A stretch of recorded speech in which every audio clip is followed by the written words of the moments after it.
So Pemako path, in Buddhism is an old tradition.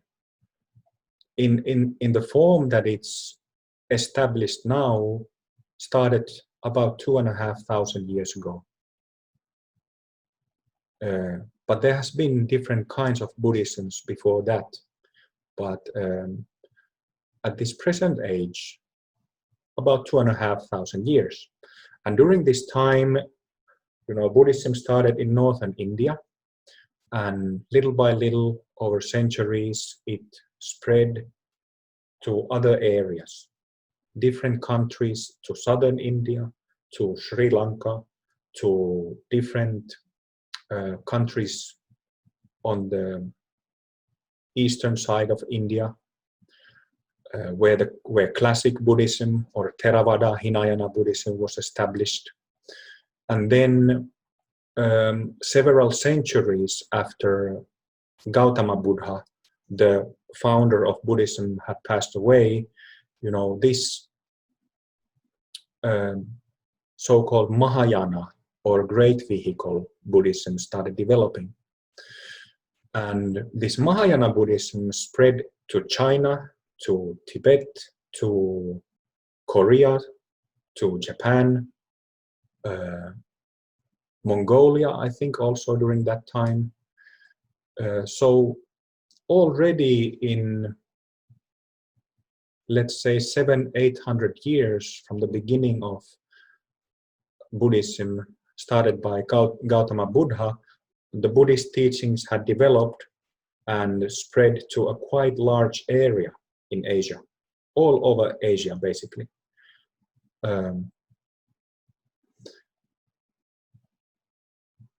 So this Great Vehicle Buddhism that emphasizes not only, this is how Mahayana Buddhists usually explain it anyway.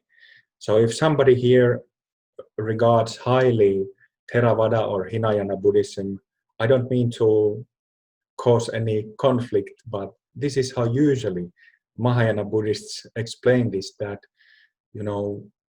in classic Buddhism or Theravada Buddhism, the focus is more in getting liberated myself, not thinking of others so much.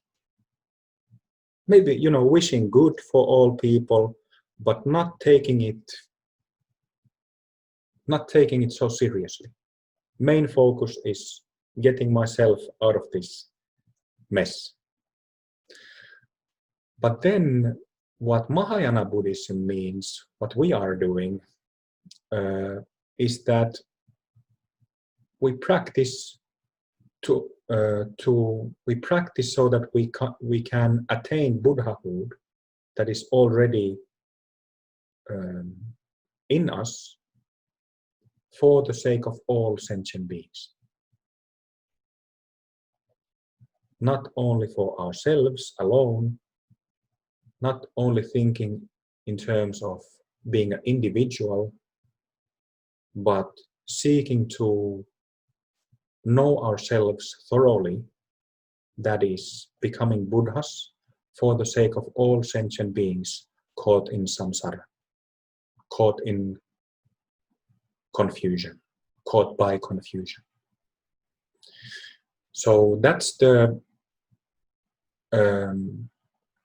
should I say, the main engine or the basic view of Mahayana Buddhism. And then also what happened historically, there is a little bit of disagreement about this among scholars, but what I think what happened was that there was a really healthy and strong dialogue between Buddhists and so-called, what are now called Hindus, and probably other kinds of practitioners as well back in the day. And this is how Buddhist Tantra or Vajrayana developed. you know, Buddhist practitioners, they saw that there were some Hindu tantrics around or other kinds of tantrics around, and they started asking them what you're doing with those, you know, vajras and all kinds of ritual instruments, and what are you doing with all this stuff?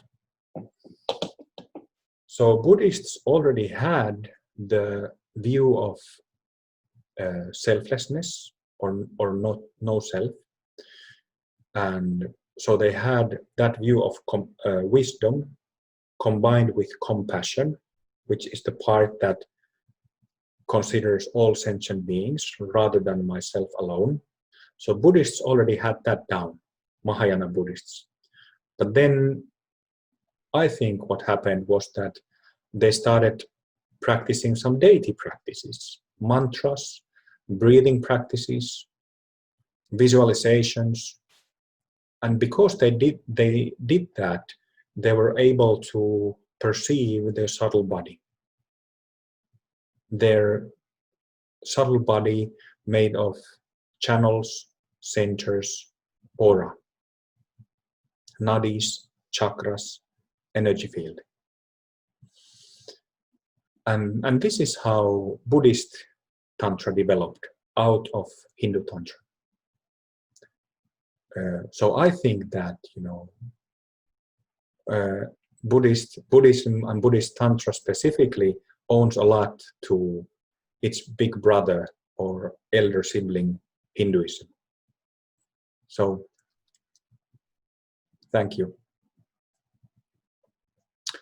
But then, since those days, which were about, let's say, 1,000 and 1,500 years ago, since those days, Buddhist Tantra has developed further. And, you know, when you say the word or use the term Buddhist Tantra, it usually makes people think of Tibet.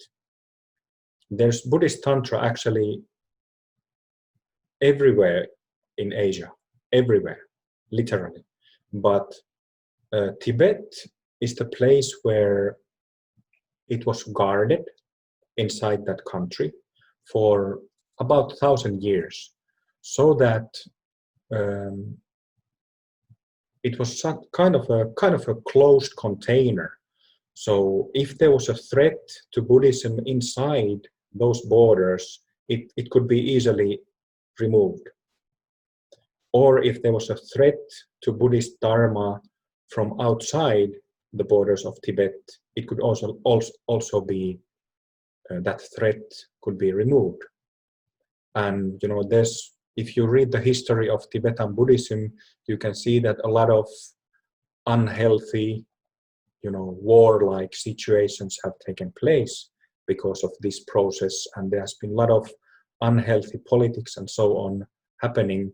But nevertheless, they kept Buddhist Tantra alive and well inside Tibet.